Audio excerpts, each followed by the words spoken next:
Agora eu já vou adicionando aqui o Rafael Zacarias, nosso colega o Zaca aí, que vai falar um pouquinho sobre como é que funciona a questão de vídeo, né, na Globo.com lá, vai contar sobre essa aplicabilidade, né, a quantidade de dados que eles processam lá. Então, Rafa, eu vou deixar contigo aí, e aí fica à vontade aí para mostrar tudo que vocês estão fazendo de maneiro lá na Globo.com. Abração. Beleza, obrigado. Então, boa noite. Quem não estava no início, meu nome é Rafael, trabalho na Globo.com. Eu vim de Manaus, aqui para o Rio. Trabalho na infraestrutura da plataforma de vídeo. Vocês vão poder ver um pouco de como a gente usa dados para poder monitorar a plataforma. Bom, antes de falar de monitoração, primeiro um contexto de onde a gente está. Depois, o que é uma CDN, o que é entregar vídeos pela internet. E depois, como a gente monitora e problemas de processar grandes dados. Para começar, a gente já está num ambiente bem competitivo. A gente está numa empresa brasileira que produz conteúdo, compra conteúdo de fora, e a gente está competindo com empresas do mundo todo. Os principais, Netflix e Amazon, são grandes concorrentes, e enfim, tem Disney, HBO Go e vários outros streams de vídeo que a gente tem que competir na internet. E assim, não tem bom e mal nessa história, né? Todo mundo quer ganhar seu espaço, quer entregar seu produto de melhor forma, e a gente tem que fazer o melhor possível para tentar tá num nível ou superar a qualidade do que é entregue para o usuário. Vou contar um pouco da história do que a gente faz para isso acontecer. Então, a primeira coisa é como competir nesse mercado. O que a Globo fez na hora de migrar do analógico para o digital, além da TV, é claro, ter vários produtos dela na internet, né? Então, hoje você tem o Globoplay e tem todos os outros canais. Todos eles são entregues pela plataforma de vídeo da Globo. Então, a gente de infraestrutura lá na Globo tem que prover a parte de entregar vídeo na internet para qualquer produto da Globo. Seja uma série super famosa no Globoplay, como The Good Doctor, ou um pedacinho do jornal local da sua região que passou, por exemplo.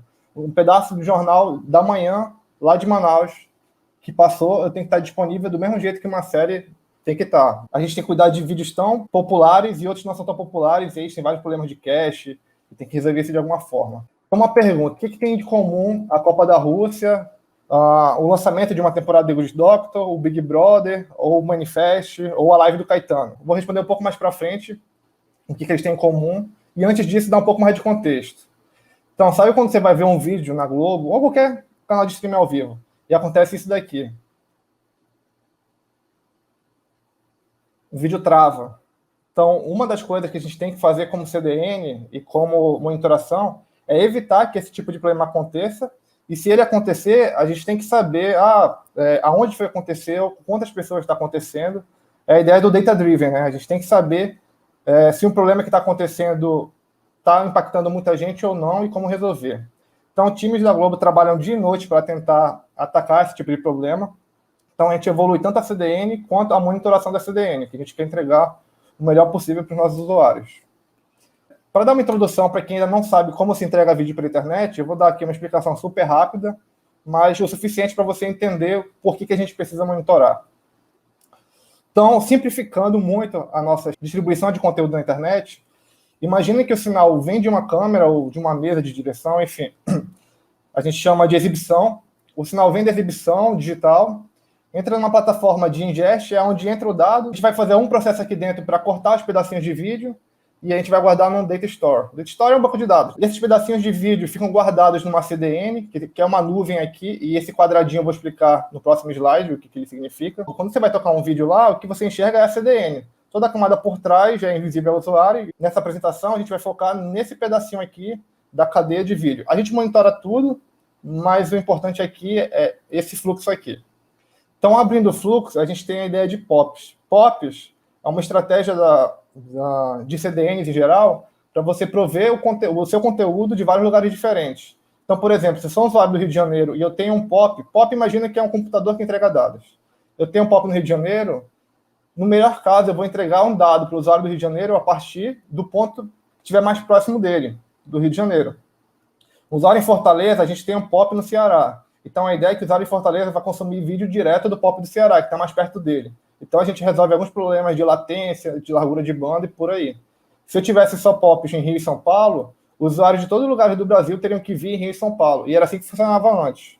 Mas, enfim, tem um investimento grande de aumentar, pulverizar o número de POPs, o número de lugares que a Globo está fisicamente disponível, e aí os usuários passam a consumir do centro mais próximo deles. Então aqui você já vê também uma outra necessidade de monitoração. A gente tem que saber, por exemplo, se um POP caiu ou se o usuário de Fortaleza está com o vídeo travando, digamos assim, a gente pode estar com algum problema no POP do Ceará. Se todos esses estados estão bem e só um estado está mal, ou só um POP está entregando dados ruins, a gente pode tomar atitudes que ajudem a corrigir. Então aqui uma animação bem simples do que acontece, o conteúdo vem da exibição, entra no ingest, ele fica guardado no banco de dados, tem um back-end que, conceitualmente, ele tem os pedacinhos de vídeo que eu expliquei antes, e aí, desse back-end, o conteúdo é espalhado entre os POPs que a gente tiver. Hoje a gente tem 7 online e a gente vai ter mais POPs ainda para o fim do ano. E aí a ideia é essa, né? Que o usuário de cada lugar consuma do POP logicamente mais perto. Não só fisicamente mais perto, mas logicamente mais perto. E um pouquinho para entender ainda mais a fundo o que é entregar vídeo na internet, né? Um vídeo entregue pela TV digital, ou enfim, pelo ar é uma coisa e pela internet é outra.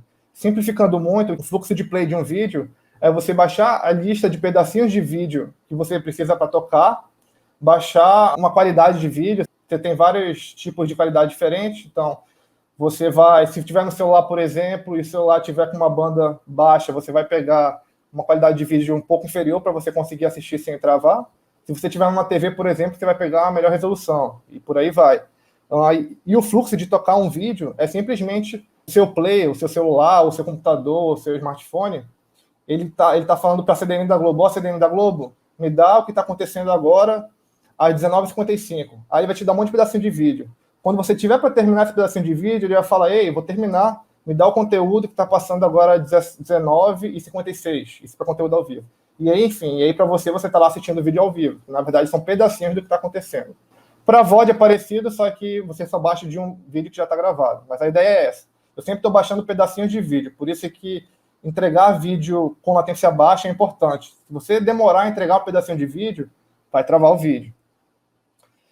Para segurar tudo isso que a gente precisa para poder entregar conteúdo para o usuário, a gente usa várias tecnologias. Não tem como entrar em todas elas aqui, mas, enfim, ficam os créditos aí. Tudo isso ajuda a gente a entregar dados para o usuário. Em várias aplicações e plataformas ajudam a gente a fazer essa tarefa.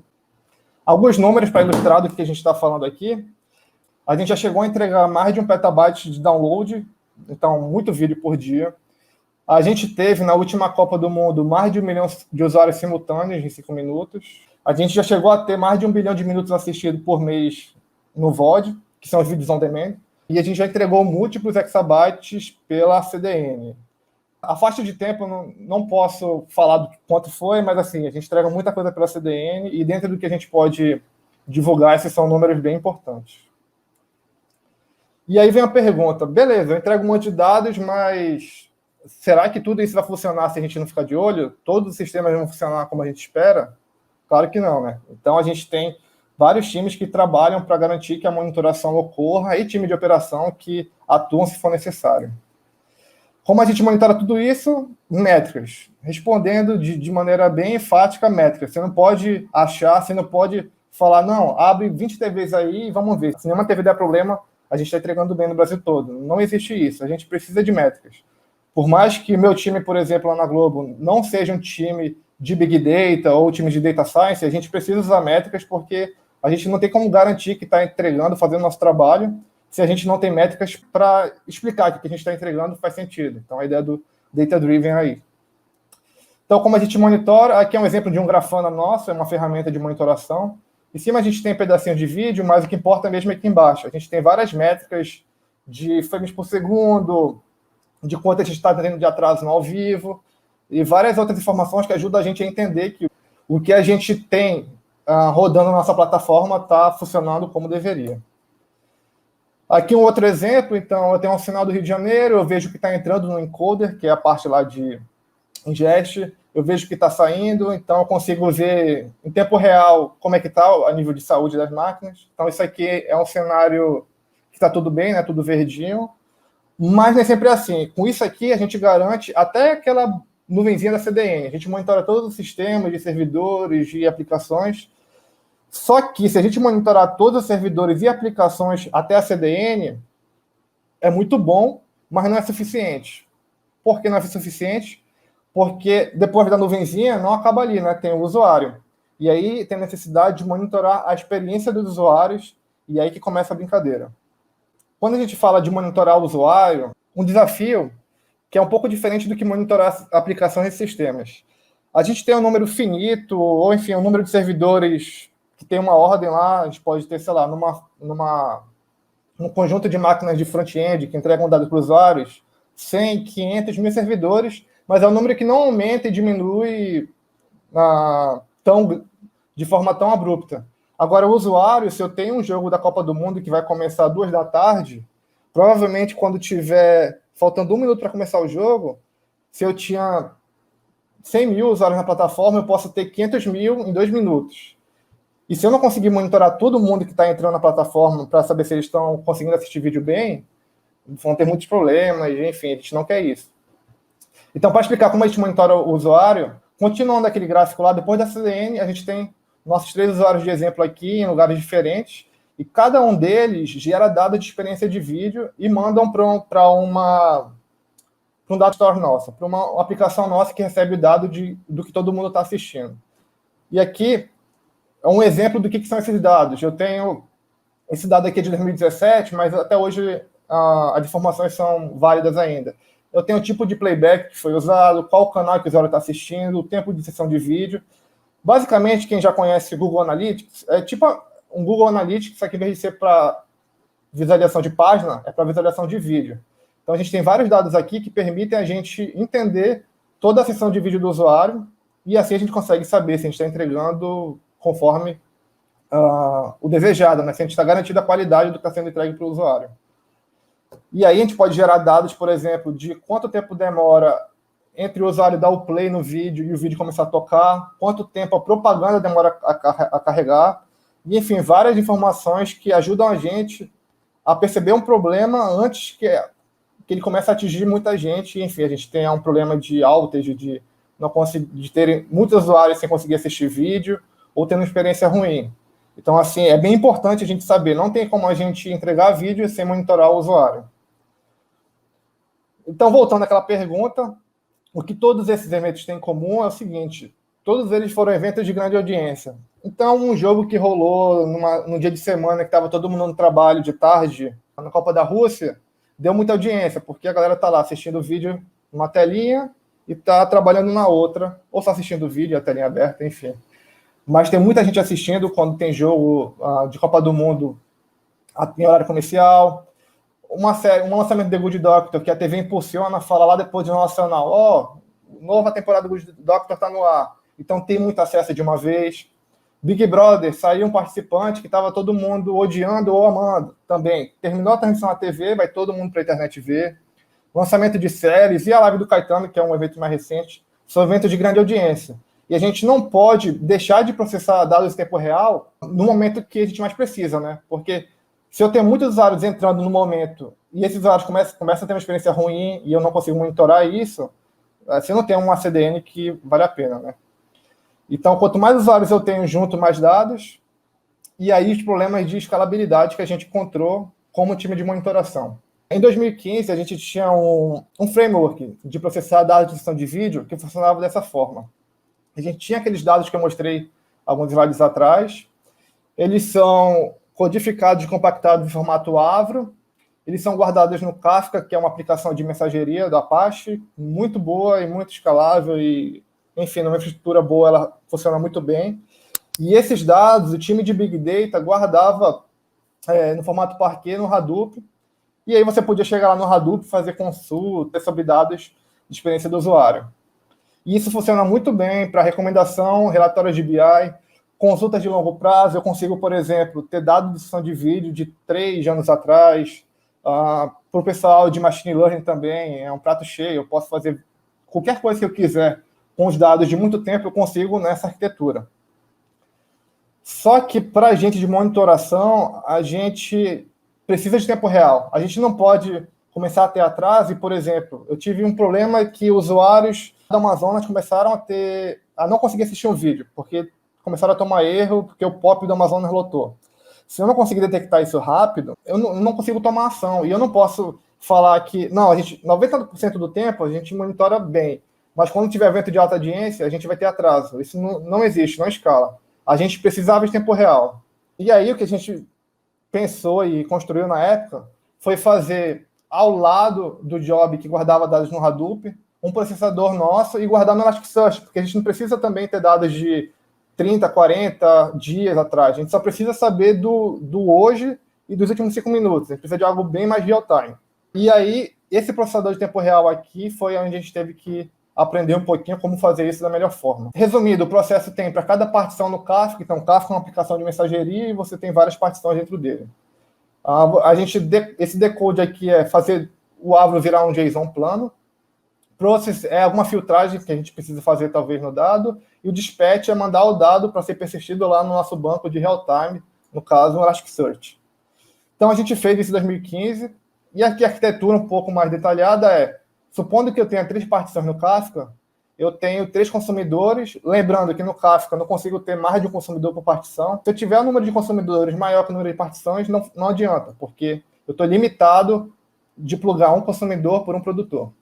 A aplicação tinha um worker que consumia dado de uma partição, fazia o decode, processava ou filtrava e fazia dispatch. O número de partição determinava o número de consumidores e aí a gente fazia a persistência no Elasticsearch. Funcionou bem até o primeiro meio milhão. Isso é quase literalmente, tá?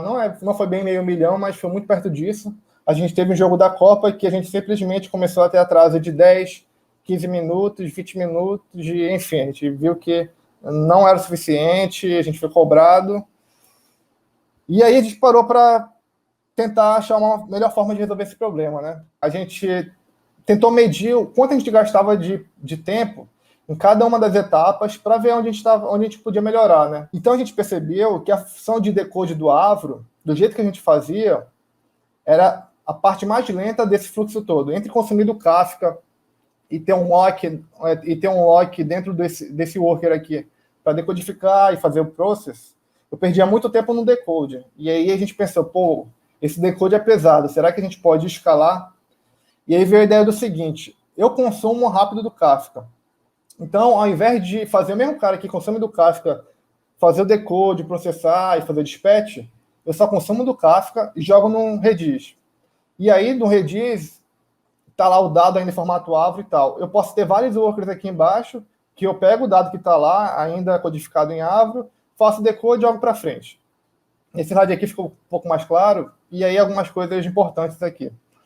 Eu continuo limitado, né, porque é o limite lógico do Kafka. Se a gente tem 3 partições, eu só consigo ter 3 consumidores, mas tudo bem. Na prática, lá a gente tem muito mais, né? Isso aqui é só para dar um exemplo. O job de consumir do Kafka e jogar para o Redis era muito barato. Eu consigo consumir muito rápido. Então, a gente desacoplou a parte de consumir do Kafka e a parte de decodar e processar o dado.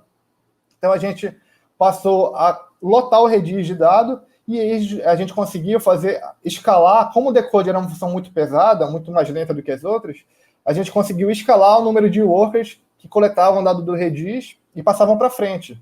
Então, se eu tinha limitação de 3 workers na arquitetura antiga, e aí eu só poderia crescer verticalmente, eu só podia fazer o consumer ficar...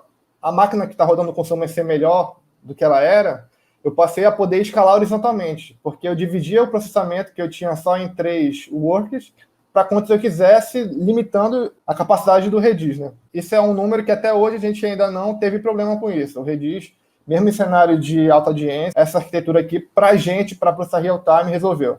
A gente consegue colocar muita coisa no Redis e passou a não ter problemas de atraso. Até que a gente teve um problema em 2017. E aí a gente precisava melhorar mais um pouquinho só do que a gente tinha. E aí a gente simplesmente pegou esses workers aqui, que era feito em Python, e enfim, a gente tentou rever as libs que a gente estava usando, e aí a gente fez benchmark, comparando com outras linguagens, e aí na época a gente viu que a aplicação que a gente não demorou muito para escrever em Go resolveu o problema, e também a gente ganhou um pouco mais de tração nisso, a gente começou a ter menos atraso e fazer mais com menos, digamos assim. Não está escrito na pedra. Se você tivesse problema na sua plataforma de dados, você pode resolver de outras formas, mas foi um jeito que a gente conseguiu ganhar o processamento que a gente precisava para não esquentar mais a cabeça com isso. E aí, com isso, a gente conseguiu chegar a ter recorde de 1,75 milhões de mensagens. Então, aquele bloquinho que eu mostrei de dados, a gente chegava a ter quase 2 milhões por minuto. A gente não chegou a ter atraso em cenário de alta audiência depois disso, até hoje. E aí, com isso tudo, a gente chegou a ter, em dias de grande audiência, até 120 milhões de documentos por dia, tanto para live quanto para VOD. Essa é a apresentação, vai acabar por aqui. Quem tiver as dúvidas aí, daqui a pouco tentar responder. Mas antes de terminar, para lembrar que a gente está contratando, então, isso é só um pedacinho dos problemas que a gente tem para resolver. A gente tem desafios em várias áreas, a gente tem que concorrer com muita gente que estamos precisando. Estamos contratando mesmo, então, mais uma vez, depois da apresentação do Pantusa, por favor, dê uma olhada lá se estiverem interessados, que a gente precisa de gente. E obrigado pela apresentação. Muito bom, hein? Incrível apresentação, Zaca. Que depois da apresentação do Pantusa, cara, manda a galera ir pra lá agora. Enquanto isso, tá ouvindo aí, é isso mesmo. Já tem que ser agressivo, cara. Como assim? Quero roubar a organização dos outros. Entendi. Não, boa, muito bom. Cara, excelente problema. A apresentação foi incrível. Tipo, eu acho que tem muita questão, inclusive, para resolver ligada à ciência de dados, a machine learning, a otimização, né, ligada a streaming de vídeo. Tipo, no mestrado eu fiz um sistema de recomendação que levava em conta a CDN mais próxima do usuário. Então, tipo, porra, era difícil pra cacete. Tem um monte de coisa aí que você pode tentar buscar, assim, sempre tem muita novidade. E aí, tipo, muito obrigado pela apresentação. A gente vai ver um pouquinho das perguntas aqui. Primeiro tem o Daniel Lopes, grande Daniel, tá mandando ver aí nas perguntas. O Klepper, ele já está com CDN nas retransmissoras locais? Esse daí sabe bem do que tá falando, né, gente? Bom, é porque assim, o Klepper, ele é o player open source da Globo, né? Se a pergunta for se a gente já tem o player da Globo tocando de CDNs locais, sim, a gente tem. Mas só lembrando, o Klepper é o player open source da Globo, você pode ir lá no GitHub, forcar, adicionar commits, etc. A Globo usa o player, que é uma versão do Klepper, mas com lógica de negócios da própria Globo. Então é um pouquinho diferente. E só um detalhe que faltou falar, assim, a gente tem a ideia de POPs, tem eles espalhados no Brasil e tal. Só que a gente ainda tem um limite de, assim, eu não consigo ter toda a CDN da Globo em um POP. A gente tem o time de CDN que trabalha com isso, mas eu posso falar um pouco. Eles têm heurísticas para definir o que vai estar no POP. A gente não consegue colocar todos os vídeos da Globo em todos os POPs. Então, tem uma lógica lá de tentar adivinhar o que vai ser preciso estar em cada um dos POPs. Por exemplo, o usuário de Fortaleza quer tocar algo que não está no POP local dele de Fortaleza, aí não tem jeito. Ele vai ter que vir aqui no Rio e a experiência de vídeo dele não vai ser tão boa. Mas, assim, é dentro do melhor esforço. Perfeito. Tá, e tem outra pergunta aqui do André Carvalho. Então, vocês têm alguma automação para remediar a infraestrutura caso métricas indiquem algum problema em POPs específicos, né? Se algum POP cair e tal, problema que tenha nele? Temos, mas, assim, temos muito que evoluir. A gente tem, por exemplo, a gente tem uma arquitetura, a gente tem um serviço que ajuda a definir se o usuário quer tocar um vídeo. De início, a CDN não sabe onde ele está. Então, o usuário fala, aí, CDN da Globo, eu quero tocar um vídeo. A CDN da Globo, ela tem tem algumas lógicas internas dela que ajudam a decidir aonde ele vai tocar um vídeo. Então, imagina, o pop pegou fogo ou cortaram... Tá, um exemplo que aconteceu. Em BH, é um exemplo real, na época do carnaval, quebrou uma fibra. Uma fibra ótica, que ligava o pop até a gente. E quebrou por vandalismo. Algum bloco de rua, algum carro passou, o trio elétrico, é sério, e quebrou o cabo. Os próprios sistemas que trabalham para entregar qual CDN vai tocar detectam que um pop caiu e evitam que o usuário vá pedir dados de lá. Só que, enfim, a gente tem um caminho longo que a gente pode, por exemplo, perceber que a qualidade de um pop começa a cair e isso já ser suficiente para eu parar de mandar dados para lá. A gente já tem algumas coisas que ajudam nisso, mas dá para melhorar muita coisa ainda. Muito bom. O trio elétrico passar em cima do POP. O trio elétrico eu que inventei, mas quebrou uma fibra por vandalismo. E a gente ficou sem um POP por causa disso. Muito bom, muito bom. Não, excelente. Então, gente, eu queria agradecer novamente ao Zaca aí, nosso colega aí que colaborou bastante aí com o evento, fez uma ótima apresentação. Ele vai responder mais perguntas aí no chat, se vocês fiquem à vontade para perguntar, até falar com ele depois.